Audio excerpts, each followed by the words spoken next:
అందరికీ మరణాతండి. బాగున్నారండి. మహాపరిశుద్ధుడు ప్రభు తన కృపగల బాహువును మనకు తోడుగా ఇచ్చి శాశ్వత కాలం మనం నడిపించుగాక. ఆమేన్. ప్రియమైన స్నేహితులారా, ఆశ్చర్యకరుడు, ఆలోచనకర్త, అద్భుతాలు చేసేటటువంటి మహాపరిశుద్ధుడు దేవుడు మనలను కనుపాప వలె కాపాడుకుంటూ ఉన్నారు. లేకుంటే మన బ్రతికి ఉన్న దినాలు ఒకటి కూడా మనం లెక్కపెట్టి ఉండలేము. ప్రియులారా, ఆయన తన గ్రంథంలో మన దినములన్నీ లిఖించిన మరో చోట ఉన్నది. ఏది ఏమైనప్పటికీ ప్రియమైన స్నేహితులారా, దేవుని ప్రేమ చాలా గొప్పది. ఆ ప్రేమ మనము కలిగి ఉండాలి అన్నదే దేవుని యొక్క ఉద్దేశము. నిన్ను వలె నీ పొరుగువారిని ప్రేమించమని ధర్మశాస్త్రంలో ప్రభు అందుకే చెప్పారు. ప్రియ స్నేహితులారా, ఇక్కడ ఒక విధమైనటువంటి ఆశ్చర్యకరమైన ఒక రకమైన ప్రేమను మనం చూద్దాము. సమూయేలు 2వ గ్రంథము 1వ అధ్యాయము 26వ వచనం నందు, నా యందు నీకున్న ప్రేమ బహు వింతైనది అన్నారు. ఈ ప్రేమ ఎలాంటిదటండి? వింతైన ప్రేమ అన్నారు. ఈ వింతైన ప్రేమ ఎవరి పట్ల కలిగి ఉన్నారు అని చూసినట్లయితే మహారాజైన దావీదు గారు వర్ణిస్తూ ఉన్నారు. ఆనాడు సౌలు యొక్క కుమారుడైన యోనాతాను దావీదు గారి పట్ల వింతైన ప్రేమ కలవారిగా ఉన్నారు. ఆ ప్రేమను ఆయన వర్ణిస్తూ ఉన్నారు. ఇది ఆశ్చర్యము. స్త్రీలు చూపు ప్రేమ కంటే అది అధికమైనది అంటూ ఉన్నారు. అంటే ఈ ప్రేమ స్త్రీల యొద్ద కూడా దొరకదు, అంత అధికమైనటువంటి ప్రేమ ఇది నాకు వింతను గొల్పించుచున్నటువంటిది అని చెప్పి ఆయన దాని గురించి వర్ణిస్తూ ఉన్నారు.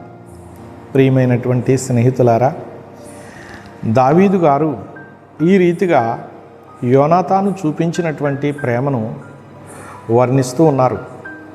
స్నేహితులారా, సర్వలోకనాథుడైనటువంటి ప్రభువారు మానవుని అంతరంగంలో ప్రేమను ఉంచారు గనుక ఈ ప్రేమను బట్టి మనము ఈ లోకంలో ప్రభువుకు మహిమ తెచ్చే బిడ్డలుగా ఉండాలి. ప్రియులారా, అట్టి ప్రేమను బట్టి కన్న తండ్రి అయిన సౌలు ఆయన్ని సంహరించాలని చూసినప్పుడు, అనగా దావీదు గారిని సంహరించాలని చూసినప్పుడు యోనాతాను ఆయన్ని తప్పించారు.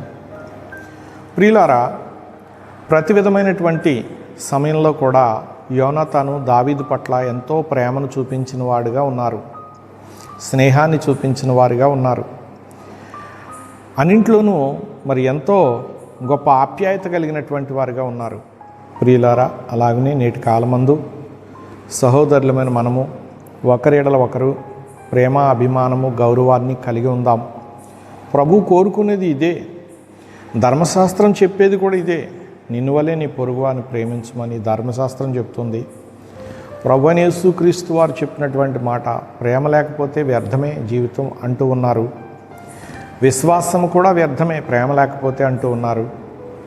ప్రియులారా, సర్వలోకనాథుడైనటువంటి ప్రభువారు మనలో కూడా ప్రేమను ఉంచారు. మనము మన పొరుగువారిని, సహోదరులను మనము ప్రేమిస్తూ జాలిగల మనస్సు కలిగి ముందుకు సాగిపోదాం. ఇట్టి ప్రేమ లోకమంతా ప్రతి ప్రాణిలోనూ ప్రభు ఉంచారు గనుక తన కృపచేత మనలను కూడా ఒకరి ఎడల ఒకరు ప్రేమానురాగాలు కలిగి జీవించమని చెబుతున్నారు గనుక అట్టి ధన్యతలు ప్రభు మనకు, మన బిడ్డలకు ప్రసాదిస్తూ తన కృపావడిలో మనలను ఫలింపచేయునుగాక. ఆమేన్. చిన్న ప్రార్థన చేద్దామండి. ప్రాణప్రియుడైన ప్రభువా, యేసుక్రీస్తుగా నీవు లోకానికి వచ్చి ప్రాణము పోవునంతగా మమ్మలను ప్రేమించావు. ఎంతటి ప్రేమ అంటే ప్రభువా, నీ ప్రాణం ఎంత గొప్పదో నీ ప్రేమ అంత గొప్పది. నా ప్రభువా, నీ ప్రాణం ఎంత గొప్పదో నీవు ప్రేమించిన మేము అంత గొప్పవారమని మాకు విలువనిచ్చావు తండ్రి, స్తోత్రాలు. అట్టి విలువైన ప్రేమను పోగొట్టుకొనక నిరంతరము చేపట్టుకుని ఫలించు భాగ్యము లోకమందున్న బిడ్డలకు మాకు ప్రసాదించుమని యేసునామమును స్తుతించి సమర్పించుకుంటున్నాను పరమ తండ్రి. ఆమేన్. అందరికీ మరణాతండి.